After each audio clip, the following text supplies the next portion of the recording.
Greetings. This is Rabbi Gail Nord, and I would like to invite you to session 5 of Qoheleth, a most unusual book, in which we take the book of Qoheleth or Ecclesiastes 2 chapters at a time for 6 sessions and discuss this fabulous, fascinating, challenging book of the Bible.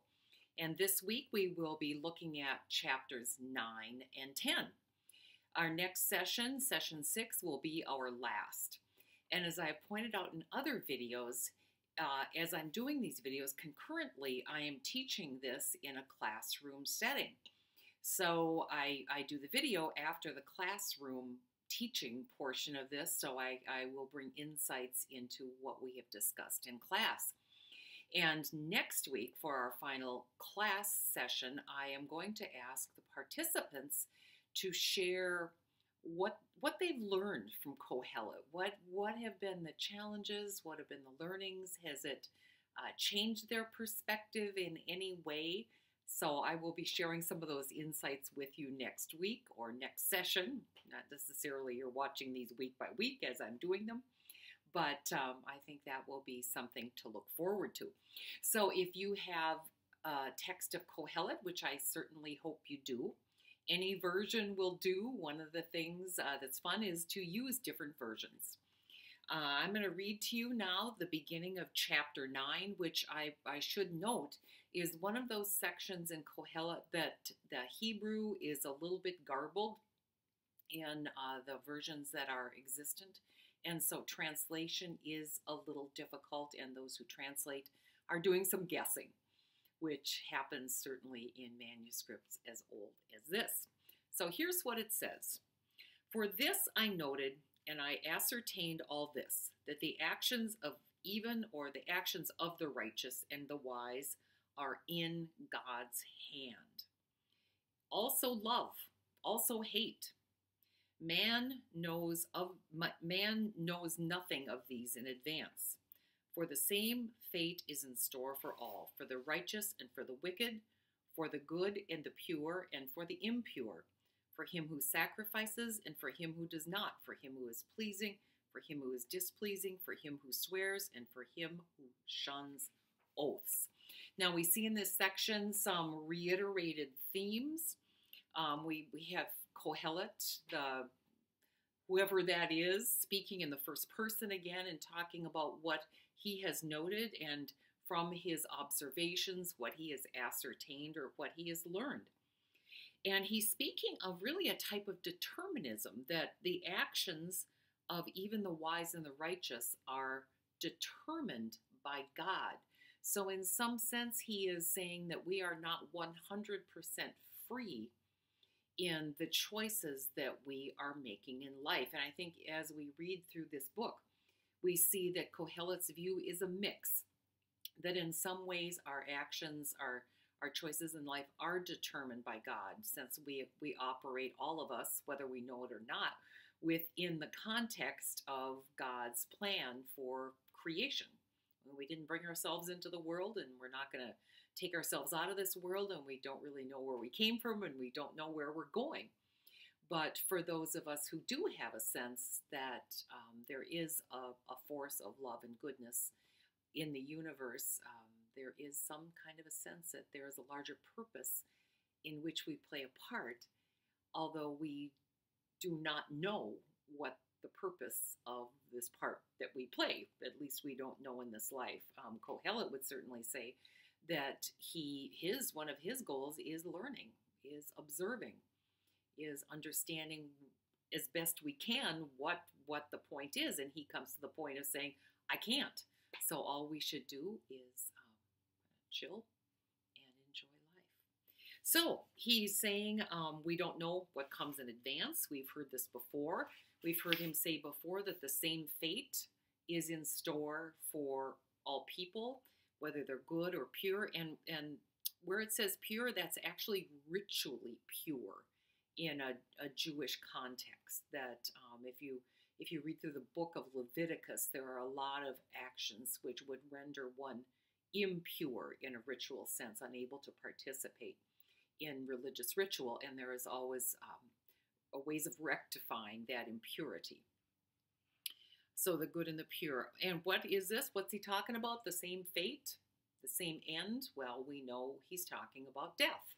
It doesn't really, that is not going to be forestalled by anything that we do in this life. And so he says that is, in verse 3, that is the worst thing about all that goes on under the sun. Okay, now he's again giving us that context. What he's talking about is life in the here and now on this plane of existence. The same fate is in store for all. Now, here's an interesting little parenthetical phrase. Not only that, if that isn't bad enough, while we are in this life, men's hearts are full of evil and their minds of madness while they live. And then to the dead. We're getting a little bit of his dire perspective here on the world. Well, I think he certainly has a point. Now, I don't think all men's hearts are full of evil and their minds of madness. I think we all have a mixture of motives and potentials and deeds within us. But we certainly do walk with the potential of making choices which could be defined as evil every day. And we see some of those operating in the world. And it's easy to point fingers and say they're evil, they're bad, they're doing bad things. But we all have that potential, and we certainly do not walk through our lives without doing harm in some way. We should be humble about that. So, interesting, a little challenging verse here in 4. For he who is reckoned among the living has something certain to look forward to. Even a live dog is better than a dead lion. That to me sounds like maybe like a wise saying that was current at the time. Even a live dog is better than a dead lion. So I guess as long as there's life, there's hope. Since the living, one certain thing that the living know is that they will die. But here's his view now on death, and where we see within Judaism an evolving perspective on what happens after death. In this era, it was seen that the dead go to a place, the souls of the dead go to a place which was known as Sheol, which is very much like the Greek Hades. There's an Egyptian or Babylonian equivalent that I can't remember the name of right now. But it's really a place where it's not a lot happens. It's a place where the souls just kind of are in cold storage, you might say. And the strain of Judaism that believes in reincarnation, the Kabbalistic or kind of more spiritual dimension, would say that the souls are there waiting to be reborn in another body. So he says, the dead know nothing. They have no more recompense, for even the memory of them has died. Their loves, their hates, their jealousies have long since perished, and they have no more share till the end of time in all that goes on under the sun. So he's saying that that whatever happens after death, we are disconnected, really, from what goes on under the sun in this plane of being, which is true. I mean, there appears to be no communication between those realms. There are some who would say that they are able to do so, but that certainly wouldn't be part of Jewish tradition or most traditions. Now we have upbeat Qoheleth coming back again. So what should we do in light of this fate which we all face? Go, eat your bread in gladness, and drink your wine in joy. For your action was long ago willed by God. Let your clothes always be freshly washed, and your head never lack ornament. Enjoy happiness with a woman you love, all the fleeting days of life that have been granted to you under the sun, all your fleeting days. So he says, basically, eat, drink, and be merry, as he has told us before. Find the joy that you can. Find pleasure in the things that God has given us, because these things are willed by God. He has given us the ability to enjoy food and to enjoy wine, or the the physical and emotional relationships that we have in life. It's interesting that in the verse that says, enjoy happiness with a woman you love. Now, it doesn't say the woman you love. And some of the early commentators were certainly troubled by that because it sounds like, it's not as exclusive a relationship sort of paradigm as they might have liked. But it does say a woman you love all the fleeting days of your life. He goes on to say, for that alone is what you can get out of life and out of the means you acquire under the sun.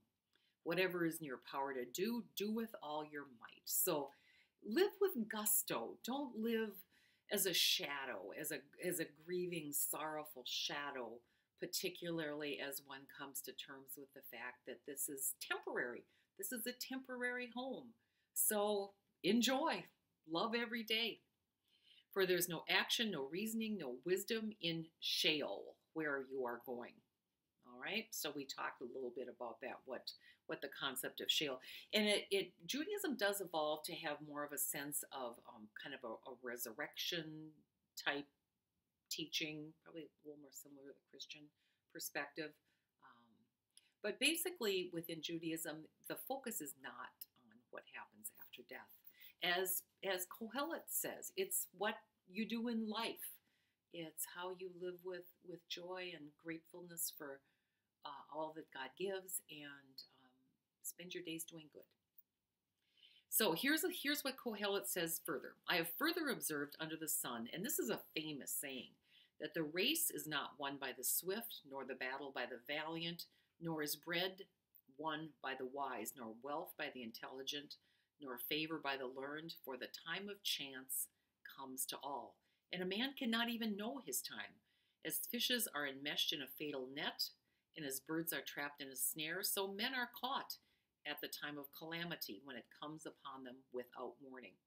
Famous saying, I'm sure you've heard this, the race is not won, but it really is more than race is not necessarily won by the swift. It doesn't say the race is never run by the swift or won by the swift, or nor is the battle ever won by the valiant. It just not necessarily, because there's an element of chance operating. Isn't that fantastic? It almost sounds to me like this whole idea of quantum physics, that there's an element of randomness at the center of everything, that there is that element of chance where we never really know what's going to happen. He says, calamity can happen.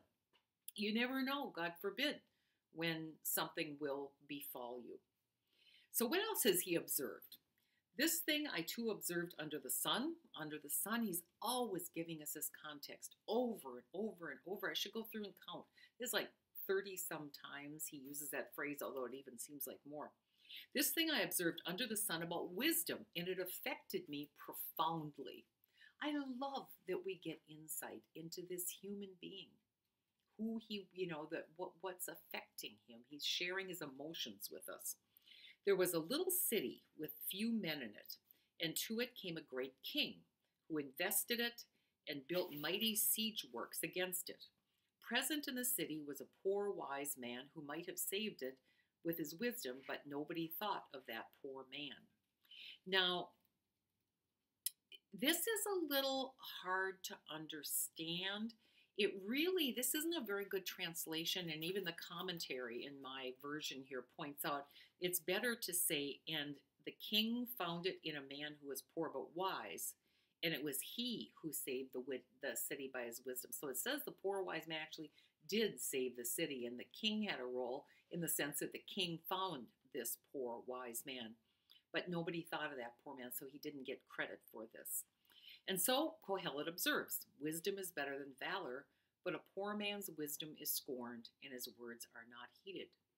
Words spoken softly by wise men are heeded sooner than those shouted by a lord in folly. Wisdom is more valuable than weapons of war, but a single error destroys much of value.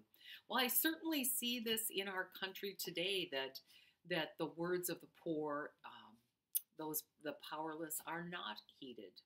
And certainly those who have money and power and access to power, their words are certainly carry more weight. And it's been true forever. So I think that's another one of those things that Qoheleth says, this is the way it is. It just is the way it is. Well, now chapter 10. This starts off with an interesting image. Dead flies turn the perfumer's ointment fetid and putrid, so a little folly outweighs massive wisdom. Now that to me sounds like an old saying as well, that the dead flies turn the perfumer's ointment fetid and putrid. Kind of like, fly. I think this is where the saying "a fly in the ointment" comes from. I'm sure. I had never thought of this before class the other night. And everybody else too said, "Oh my gosh, that's probably, I've never thought about that either." So I think that we have found the source. I'm sure I'm not the first one I've thought that who's ever thought this in the history of the world. But so the fly in the ointment, and we know what that means. It's something that corrupts, like a bad apple type of concept. So, and here he's equating that with a little folly or a little foolishness, or a stupid action outweighs massive wisdom. And we certainly can see examples in our time of people who are wise or successful, and one bad choice, one wrong word. Presidential elections are going on. Yeah, those people have to watch what they say. Now, here's a little bit of old-time bias. A wise man's mind tends toward the right hand, a fool's toward the left. So this is back in the day where the right hand was seen as kind of the effective hand, and the left hand is seen as clumsy, right? Well, both my children are left-handed, so there you go. And neither of them are clumsy or ineffectual. That's for you kids. A fool's mind is also wanting when he travels, and he lets everyone know he is a fool. If the wrath, and now we're going to go into, I don't think I'm going to go through all this. It's again about we've heard this before, about the wrath of the ruler, the wrath of the king. Here it's the wrath of the Lord. I like this. So actually I'm going to read chapter 4. When I read this, was studying this before class, it didn't really click in until we read it in class. And then the richness of this and really the continuing wisdom struck us all. If the wrath of the Lord flares up against you, don't give up your post, for when wrath abates, grave offenses are pardoned. So interesting. So if you get in trouble at work and you get a bad review, or you get called into the office, don't give up. Don't give up. Just hang in there, and the wrath may abate and offenses pardoned. Good advice. Don't act rashly. Here's an evil I have seen where? Guess where? Under the sun. As great an error committed by a ruler. Okay, now here's,